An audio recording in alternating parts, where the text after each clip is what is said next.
अस्सलाम वालेकुम रहमतुल्लाहि वबरकातुहू। ईरानी सदर इब्राहिम राइसी और वज़ीर ख़ारजा हुसैन अमीर बाकी लोगों के नाल कुछ हेलीकॉप्टर दे विच एक हादसे दे विच शहीद हो गए। इन्ना लिल्लाहि व इन्ना इलैहि राजिऊन। ये हादसा अपने पिछे बेशुमार शक्को शुबात और सवालात जिहड़े ने वो छड्ड गए। एक उस टाइम ते हादसा होना कि जिस वक़्त ईरान फलस्तीन दे नाल खड़ा सी, इसराइल दे उत्ते अटैक कर चुकिया सी और खित्ते दे विच ईरानी सदर इस चीज़ लई कोशां सन कि मुसलमान ममालिक जिहड़े हैं वो फलस्तीन की हमायत करन। ऐसे मौके ते इस तरह का हादसा होना अपने पिछे बहुत सारे जिहड़े सवालात ने वो छड्ड गए। और एक कोई पहला मौका नहीं कि कोई मुसलमान लीडर या रहनुमा जिहड़ा कि मुसलमानां नूं इकट्ठा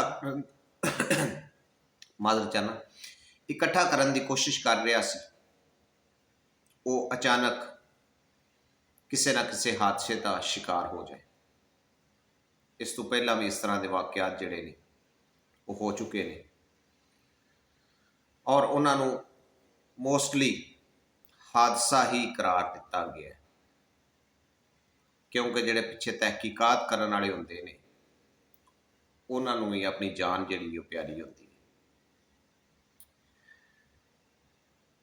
ARY दे नाल गल करदियां wing commander retired Asim Nawaz aviation expert उन्होंने जनाब दस्या कि ये हैलीकॉप्टर जिन्हों के बेल 212 आंदे ने, ये ट्विन इंजन यानी कि दो इंजन और ट्विन ब्लेड दो पखे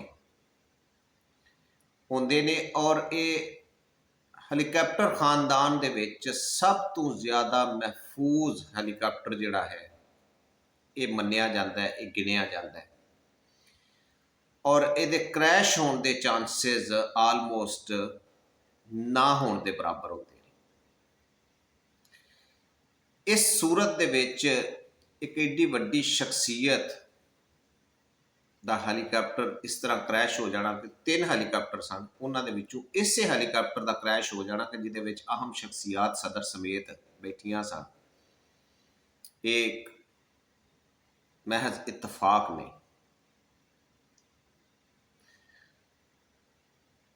आसम नवाज साहब दस रहे सन जनाब कि ये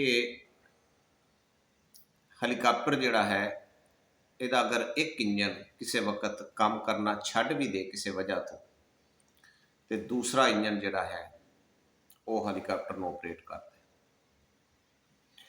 और खुदा नहास्ता किसी वजह तो अगर दोनों इंजन जिहड़े ने वो भी काम करना छड्ड देण तो फिर भी इस हैलीकॉप्टर के जनाब ब्लास्ट होने के चांसिस जिहड़े ने वो ना होने के बराबर होते हैं। उसकी वजह यह कि जो हैलीकॉप्टर के इंजन दोनों काम करना छड्ड देण तो यह हैलीकॉप्टर जो तेज़ी के नाल जमीन नाल लंघदा है तो थल्लियों जी हवा जी है वो हैलीकॉप्टर के अपोजिट होती है, तो वो जो हैलीकॉप्टर का पखा है उन्होंने रोटेट करती है, उन्होंने घुमाती है और ये एक सिस्टम होता है जिदे नाल पायलट फौरी तौर पर उस पखे का एंगल चेंज करता है कि जिहड़ा उन्होंने तेज़ी दे नाल थल्ले आउण तो रोकदा है।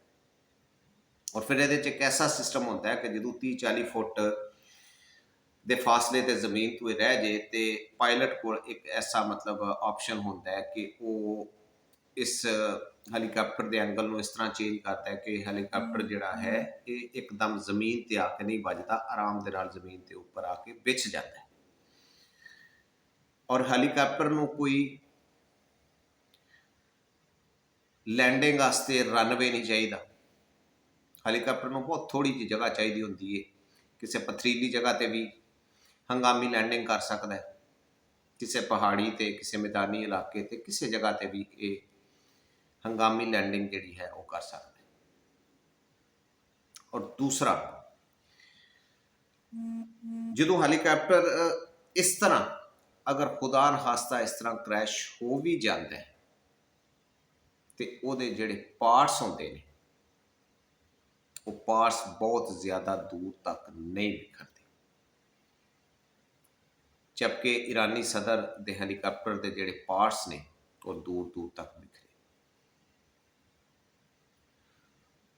ਆਸਮ ਨਵਾਜ਼ ਸਾਹਿਬ ਨੇ ਕਿਹਾ ਕਿ ਇਹਦੇ 'ਚ ਸ਼ੁਭਾ ਕੀ ਬਲਕਿ ਮੈਨੂੰ ਯਕੀਨ ਹੈ ਕਿ ਇਹ ਹੈਲੀਕਾਪਟਰ ਜਿਹੜਾ ਹੈ ਕ੍ਰੈਸ਼ ਨਹੀਂ ਹੋਇਆ। ਇਹਨੂੰ ਡਰੋਨ ਜਾਂ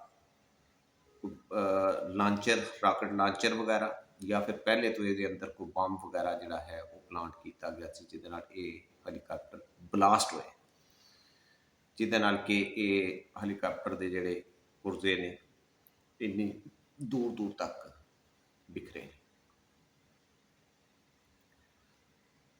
ਅੱਗੋਂ ਹੁਣ ਦੇਖਣ ਵਾਲੀ ਗੱਲ ਇਹ ਵੇ ਕਿ ਈਰਾਨ ਇਹਦੇ ਤੇ ਕੀ ਐਕਸ਼ਨ ਲਏਗਾ, ਇਹਦੇ ਤੇ ਤਹਿਕੀਕਾਤ ਕਿਸ ਨੋਈਅਤ ਦੀ ਹੋਏਗੀ। ਔਰ ਯਕੀਨਨ ਇਹ ਸੋਚਣ ਦਾ ਮੁਕਾਮ ਹੈ ਮੁਸਲਮਾਨਾਂ ਵਾਸਤੇ ਵੀ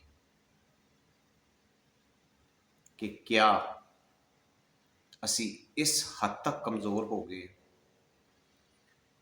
ਕਿ ਜਦੋਂ ਵੀ ਸਾਡਾ ਕੋਈ ਲੀਡਰ, ਕੋਈ ਰਹਿਨੁਮਾ ਮੁਸਲਿਮ ਉਮਾ ਦੇ ਮਫਾਦ ਦੀ ਗੱਲ ਕਰੇ, ਮੁਸਲਿਮ ਉਮਾ ਨੂੰ ਇਕੱਠਾ ਕਰਨ ਦੀ ਗੱਲ ਕਰੇ, ਤੇ ਉਹਦਾ ਅੰਜਾਮ ਜਿਹੜਾ ਹੈ ਉਹ ਇਸ ਤਰ੍ਹਾਂ ਦਾ ਹੋਏ ਤਾਂ ਕਿ ਪਿੱਛੇ ਰਹਿ ਜਾਣ ਵਾਲੇ ਜਿਹੜੇ ਨੇ ਉਹ ਆਪਣੇ ਅੰਜਾਮ ਤੋਂ ਡਰ ਜਾਣ।